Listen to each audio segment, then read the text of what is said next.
Now let's take a look at some example, which is like format conversion, as we say. Let's say first take this thing, decimal to binary conversion. How we want to do that, and you'll see we'll exactly using the algorithm we just discussed in the last slide. Okay, for this example, let's convert 76 represented in the base 10, which is a decimal, so we know what that quantity means. Convert that into 8-bit binary form. Okay, convert that into 8-bit binary form.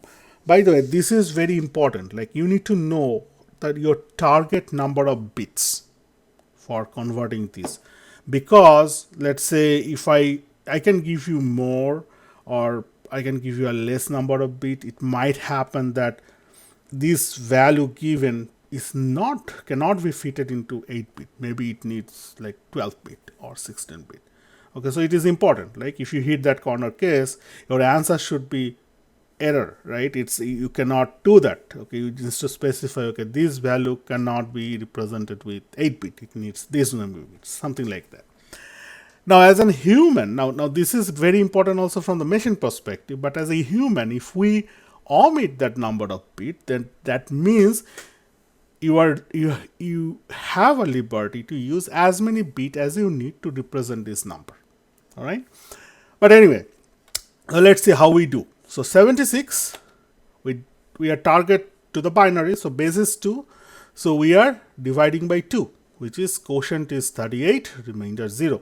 Fine. Then we take this 38, again divide by 2, quotient 19, remainder 0. 19 by 2, quotient 9, remainder 1. Then 4 divided by 2 is a quotient 4, remainder 1. Then we take this 4, divide by 2, quotient 2, remainder 0.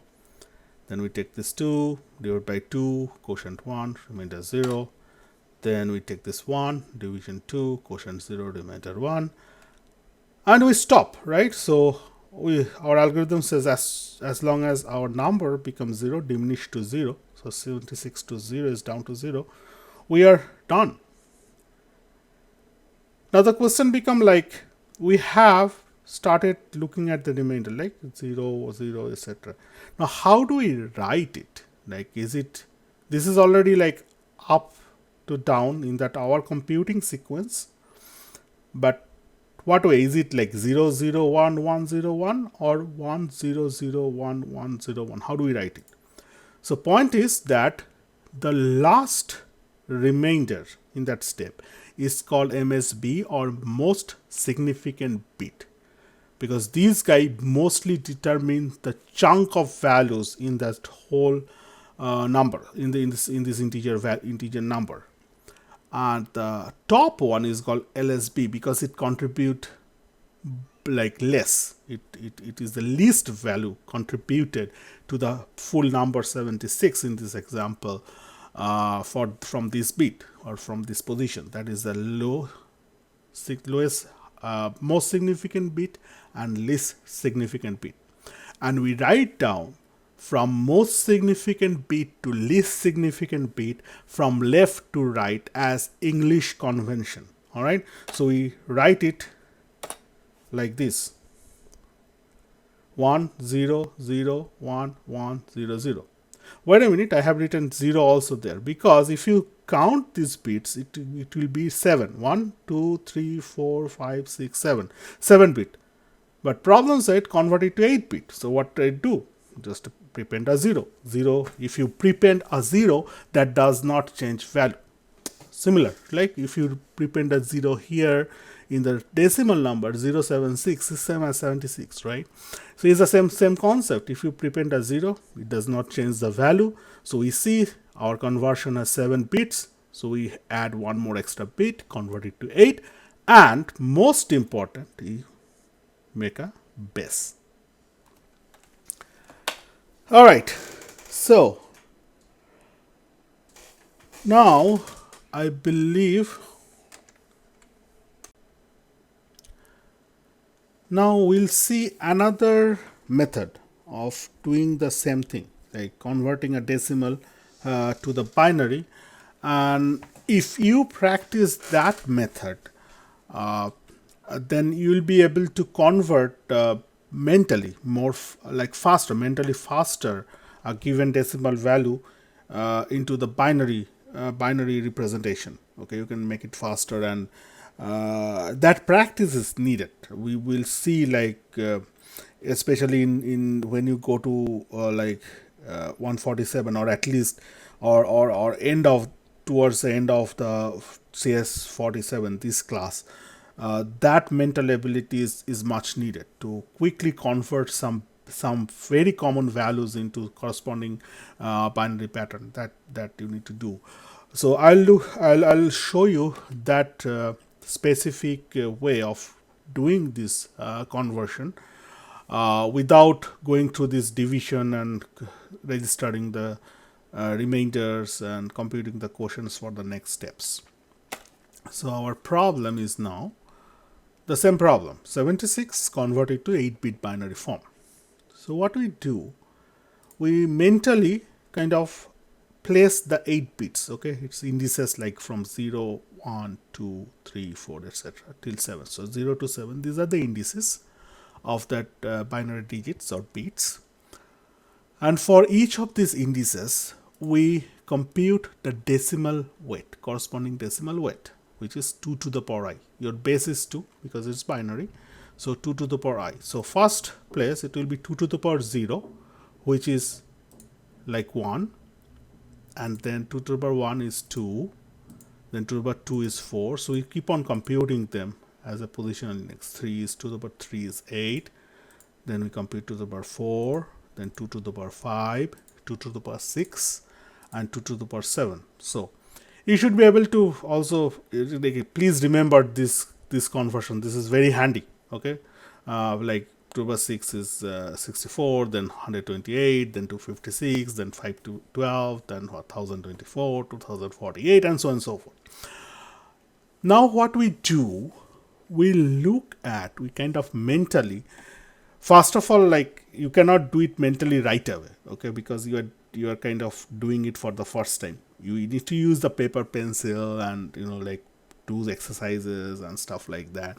But once you have enough practice, then this computation will come to your mind. You can do a mental math with mental conversion with this process. Okay, so what we'll do here, basically, we look at from the MSB, most significant bit and least significant bit side. So we'll start looking at the most significant bit side and see if the most significant bit decimal weight, this is 128, is it more or less than the target value. Of course, for this position, it is, this decimal weight is more than what my target is, so I put 0 there. Okay, because I cannot, this bit cannot be 1, otherwise my value would be, we're representing 128 or more, right, which is not true. Then we come to the next one. Okay, we see 64. Well, 64 is less than that of the 76, so we place a 1 there and do a subtraction.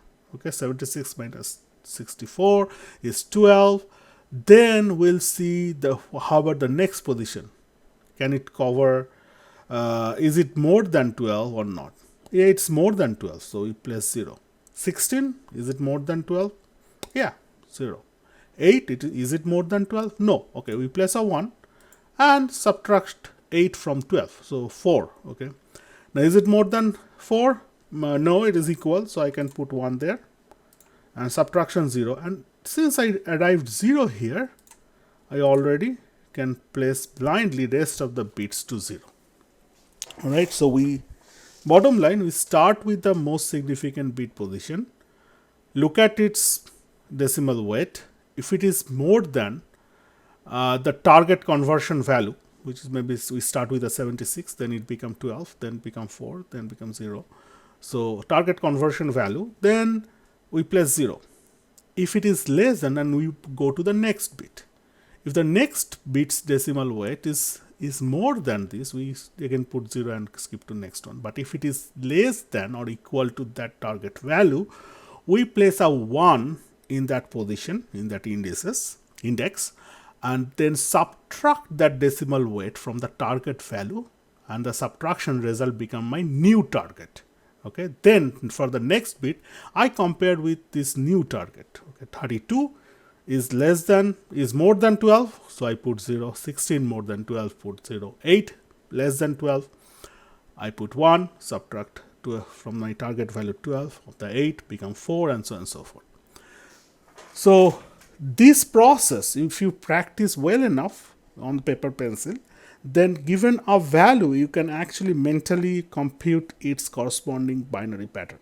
So this is the very powerful method, very powerful tool for you to convert very fast on fly any given decimal values, especially like if it is a small value. If I give you like to convert 1,002,523, of course, like this won't work. But the application what I'm talking of at the end of this course and like throughout the 147, it will come handy. Like we will be dealing with maybe 256, 128 most, 128, 255 values, that kind of range, 8-bit of values, and for that it will be good. Okay. Now, before we go into this other part, now I'll touch base on little bit on some concept called range to be represented, can be represented by this certain number of bits. Okay, so range means like, let's say for example 8-bit. What is the values, integer values I can represent with that? What is the minimum value and what is the maximum value? Okay, so that kind of question. So in general, with the n bit, this is the formula. Range for the n bit binary number is from 0, means all bits are 0, so that is 0, and 2 to the power n minus 1. Okay, so this is the highest value. So for 8-bit, it becomes 2 to the power 8 is 2 to the power 7 is 128, so 2 to the power 8 would be 256 minus 1, which is 255. So I can represent any number between 0 and 255 with 8-bit. If I ask you to do a convert 315, for example, with 8-bit binary, your answer should be it is impossible, because 8-bit can only represent a value from 0 to 255. All right. So this is how you compute a range of a given number of bits. So what is the highest value I can represent? Turn all bits to 1. 1, 1, 1, 1, 1, 1, 1, 1. And if you add up all the decimal weights, you will see it becomes 255. Okay, it will become 255. So that's also kind of conform this range formula manually, computing and adding them decimal weights. But please remember this range formula. It is very important, and you will be needing to apply it in various different problems. All right.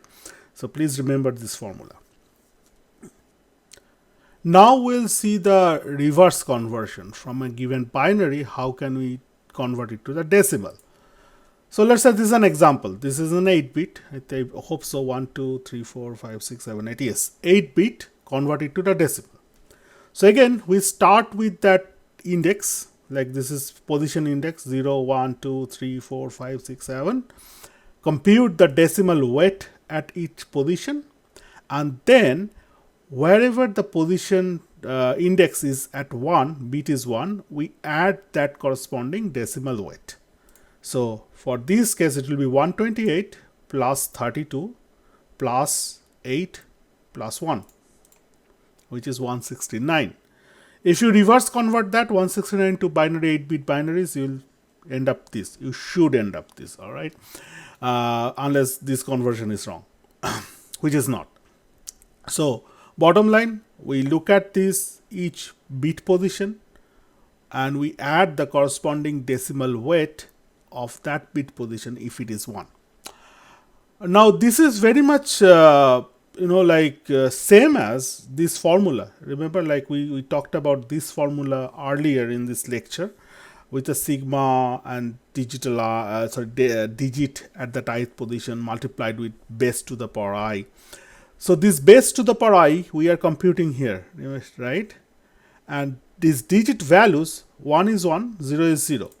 So in fact, if I try to use this formula directly, what we end up here is 1 multiplied by 2 to the power 7, 0 to 2 to the power 6, 1 to 2 to the power 5, and so on and so forth. So which is practically your 1 multiplied 2 to the power 7 is this, 2 to the power 5 is this, 2 to the power 3 is this, 2 to the power 0 is this. So we are kind of dropping the part where we are multiplying by 0, because multiply makes 0 is 0 already, right? So that is our